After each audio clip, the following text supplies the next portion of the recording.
Hello everybody, and today we're taking a look at one of my more dangerous computers in terms of being a fire hazard, the box computer. Now, why is this perfectly good computer in a box, you ask? Well, this was for a school project some years ago, and this was the easiest and arguably safest way to transfer it. However, a while back I dismantled it, but while I rebuild it, I'd like to talk about the specifications and the unexpected difficulties in assembling this build. Inside this LGA 775 computer, you'll find the Intel Pentium 4 631 that was released back in 2006 and was intended as a decent solution for a mid-range computer. It has one core clocked at 3 GHz, 2 threads, and a 2 MB L2 cache, all built upon the 65nm process. Back in the early 2000s, it would have been a decent CPU running Windows XP and doing some lighter tasks, but in 2020, it can hardly run Windows 10. The graphics card, however, is by far the strongest part of the system. The one installed in this computer is the ATI HD 4850. It has 800 cores, 40 TMUs, 16 ROPs, and 512 MB of DDR3 memory on a 256-bit bus width and 956 million transistors, all built upon the 55nm process utilizing the scale architecture. The reason I'm using this card and not another slower one that'd be more appropriate for this system is 1, because I don't have any slower cards, and 2, today I wanted to focus more on the performance of the CPU from this build, and to do so, it's best to make it the bottleneck of the system. This was kinda achieved, however, since the motherboard only had 2 RAM slots and the largest DDR2 modules I had was of only 1 GB each.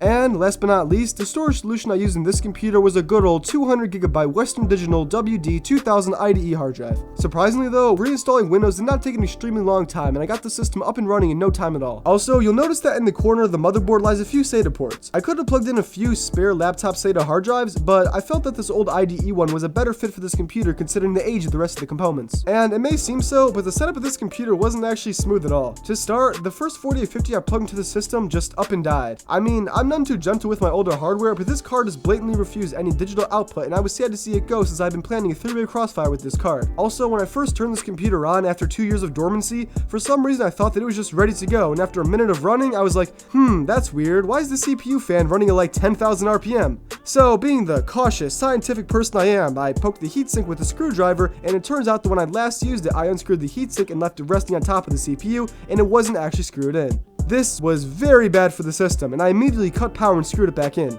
Additionally, the old hard drive for this build had Windows already installed in it. However, it was locked by a password which I'd long since forgotten, so I ended up just using a new hard drive because the USB stick in which I had my password cracking software installed refused to be recognized as a bootable device within the computer's BIOS, and since I didn't have any CDs to burn the program on, I just said to heck with it and grabbed the 200 GB hard drive currently installed in the box PC. So yeah, the setup of this computer was far from flawless, but at least I got it up and running. So how about we head into a couple different benchmarks on this computer.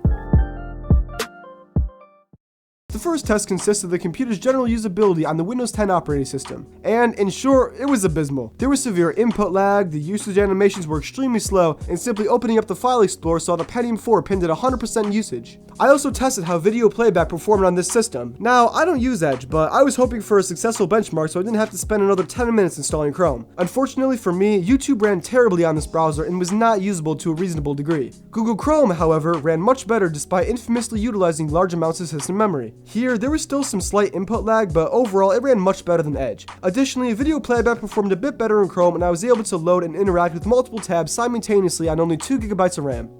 Next, I ran the benchmark of Cinebench R15. The test took 16 minutes to complete, and a score of 46 was the worst I've ever experienced. Having only 1 core and 2 threads really showcases the processor's general inability in workstation tasks, but at least it was able to complete the benchmark. Also, for some weird reason, Cinebench thought that the operating system was Windows 8 64-bit and not Windows 10 64-bits. But now we get into some gaming tasks. The first game I attempted to run on this system was of Grand Theft Auto San Andreas. This game was played in a resolution of 1440 by 900 and all the quality options were set to their highest. I drove around the city a bit, and after earning a few felonies, the average frame rate was a pretty good 30 FPS. Due to the success of the previous test, I then tried to run a more modern game, Minecraft. This, in retrospect, was a horrible idea since Minecraft relies heavily on the CPU, and the CPU in this build is, with all respects, dog shit. With the fancy settings applied and 5 chunks selected, the frame rate was essentially binary, but with 3 chunks in the lowest quality settings, the frame rate was from 2 to 4 FPS. In both tests, however, after the nearby chunks loaded, the frame rate was stabilized anywhere from 40 to 80 FPS. However, this would immediately plummet back down to single digits when loading in new chunks. Since that test went so poorly, I then decided to run a more reasonable game on the system with the original Far Cry. With a resolution of 1440 by 900 and all the low settings applied, the frame rate was stable and achieved an average frame rate of 61 FPS. In fact, this was one of the few tests where the CPU wasn't consistently always near 100% utilization. It was a nice change of pace. Sticking with games from around that time frame, I then played some Grand Theft Auto 3. With a resolution of 1440 by 900 and all the highest settings applied, the gameplay felt very smooth, and after driving around the city a bit came to a solid 44 FPS. However, the frame rate wasn't very stable and could range anywhere from 25 to 80 FPS, but at least it maintained plenty of playability. The next benchmark was of Half-Life 2. I ran this game in a resolution of 1280 by 1024 with all the highest settings applied, and by the end of testing, the average frame rate came to a clean 30 FPS. Gameplay felt smooth, and although the game could slow down in areas where there was more to render, it was always playable and felt good all around. Following Half-Life 2, I played a bit of Need for Speed Underground. While running a resolution of 1280 by 1024 and all the highest settings, the game actually looked pretty good considering that it came out in 2003. However, the average frame rate with these settings was only 22 FPS, so to increase it, I toggled all the settings to the lowest but maintained the same resolution. With this configuration, the game didn't look nearly as good, but the average frame rate did see a substantial spike up to 47 FPS and performed excellently. Afterwards, I then played 2005's title of Call of Duty 2. I ran this game with all the settings at their highest in a resolution of 1024 by 768 and began playing the tutorial level. After shooting a few targets and committing a bit of friendly fire, the average frame rate was a solid 54 FPS and played very well. There was no stuttering or any sorts of lag, and it was one of the best performing benchmarks on this computer. For the final test on the system, I wanted to leave off with a good performing benchmark and opted to play some Star Wars Battlefront. Given the age of this game, I ran it with all the highest settings in a resolution of 1440 by 900 and achieved an average frame rate of 60 FPS. However, the game wouldn't let me change some of the settings such as VSync, effectively capping the frame rate of the game to the 60Hz refresh mark of the monitor. Had this been toggled off, however, the frame rate definitely would have been higher, and thus concludes the testing and benchmarks performed on the box computer. So that's how well a single core Pentium 4 200GB IDE hard drive ATI HD 4850 2GB of RAM computer build will perform in 2020.